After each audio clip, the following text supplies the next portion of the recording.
Ang malakas at mabigat na enerhiyang nagmumula sa Secret Realm ay halos dumadagandong at patuloy na umaalingaw-ngaw sa loob ng Nine Heaven Alliance. Nang mapansin iyon ni Miss Jiang, agad niya yung itinuro habang may halatang saya sa kanyang mukha at sinabing may bagong Secret Realm na muling lumitaw. Masaya pa niyang idinagdag na hindi magtatagal ay magtitipon ang mga makapangyarihang eksperto mula sa iba't ibang paksayon upang pagagawa ng lugar na iyon, at syempre, hindi rin magpapahuli ang kanilang Nine Heaven Alliance sa labanang ito. Pagkarinig nito, hindi na nag-aksaya ng oras si Qi Chunying at agad na nakiusap kay Miss Jiang na hayaan siyang mamuno sa grupong pupunta roon upang sakupin ang bagong Secret Realm. Ngunit hindi kaagad sumagot si Miss Jiang.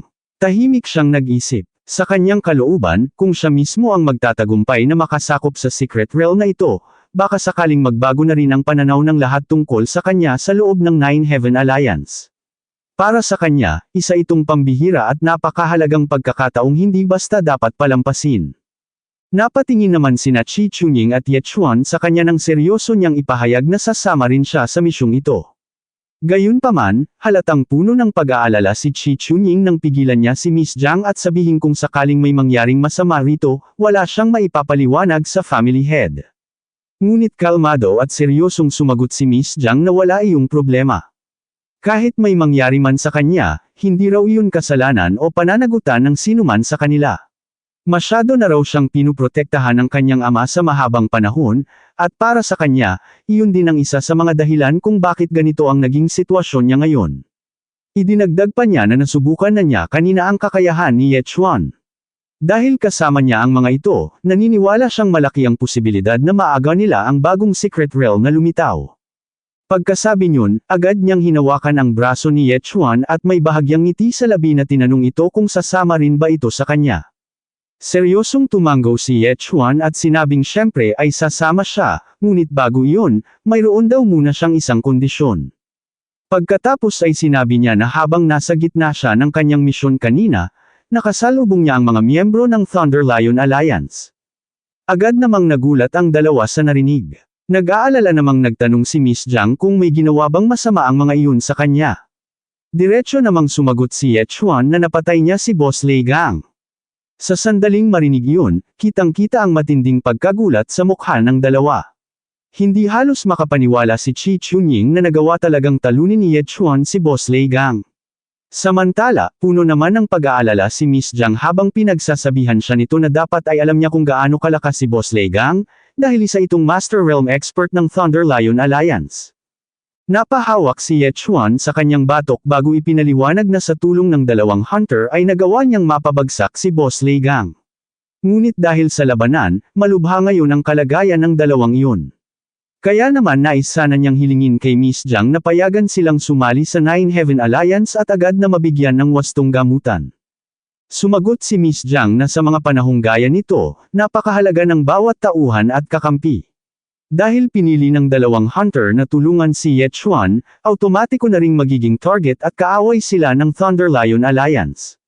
Kaya sinabi niya kay Ye Chuan na huwag na itong mag-alala, dahil agad siyang magpapadala ng mga tao upang sunduin ang dalawa at mabigyan ng kinakailangang lunas. Habang nakatingin siya sa makapal na enerhiyang bumabalot sa kalangitan na nagmumula sa Secret Realm, sinabi ni Miss Jiang na kasalukuyan pang nasa misyon si Uncle Qiang. Kaya magpapadala siya agad ng messenger pigeon upang ipaalam dito ang buong pangyayari, dahil aalis na sila ngayon din. Pagkatapos ay sinabi niya na sa ganitong sitwasyon, ang unang makarating sa Secret Realm ang may pinakamalaking pagkakataong maagaw at makontrol ang lugar na iyon. Samantala, lihim namang pinagpapawisan sa pag-iisip si Ye Chuan. Para sa kanya, mas mabuti nang huwag na muna niyang ipaalam kay Miss Jiang na nakapasok at nakapunta na siya dati sa mismong Secret Realm na ito. Pagkaraan noon, nalipat ang eksena sa loob mismo ng Secret Realm. Nagkalat sa iba't ibang bahagi ng lugar ang mga bangkay ng mga goblin. Ang may kagagawan nito ay ang mga ekspertong tauhan ng pamilyang Xia, na kasalukuyang masusing ginagalugad at sinusuri ang kabuuan ng Secret Realm. Napagtanto ng ama ni Xia yan na sa tagal ng kanyang karanasan, ngayon lamang siya nakakita ng ganitong uri ng mga goblin na nagsisilbing tagapagbantay ng isang Secret Realm. Malinaw na hindi pangkaraniwan ang lugar na ito, at mas lalong naging maingat ang kanyang grupo habang nagpapatuloy sila sa paggalugad. Hindi nagtagal, nakarating sila sa harap ng isang napakalaking pintuan na tila matagal nang nakatayo roon. Pagkakita pa lamang sa pintuang iyon, agad niyang napagtanto na mukhang may nauna nang nakapasok o nakarating sa lugar bago pa sila dumating. Ngunit bago pa man sila tuluyang makapag-isip tungkol dito, biglang may napakalaking palasong sumugod mula sa siwang ng pintuan at sa isang iglap ay tumama ito sa isa sa mga tauhan ng pamilyang Sia, agad itong pinaslang. Ang nasa likod ng biglaang pag-ataking iyon ay ang Goblin Chief na naglalabas ng napakabigat at nakakatakot na presensya. Muli nitong hinigpitan ang hawak sa kanyang sibat. Habang dahan-dahan itong lumalabas mula sa napakalaking pintuan, malamig at mabigat nitong sinabi na pinatay ng mga tao ang lahat ng kanyang mga kalahi. At para rito, dugo lamang ang tanging kabayaran sa dugo. Dahil sa matinding presensya at nakakapanindig balahibong aura na inilalabas nito, hindi napigilan ng mga tauhan ng pamilyang Sia na mapa-atres sa takot. Pagkakita roon, tahimik na lumakad pasulong si Sia Beihai at inutusan ang kanyang mga tauhan na tumabi muna. Ayon sa kanya, ang goblin na nasa harapan nila ay hindi isang kalabang kayang harapin ng karaniwang lakas o basta-bastang pakikipaglaban. Pagkatapos sabihin iyon, agad niyang hinubad ang telang nakabalot sa isa niyang braso. Sa sandaling matanggal iyon, makapal na usok ang biglang kumalat sa paligid habang direkta niyang hinaharap ang napakalaking Goblin Chief. Agad ding kumilos ang Goblin.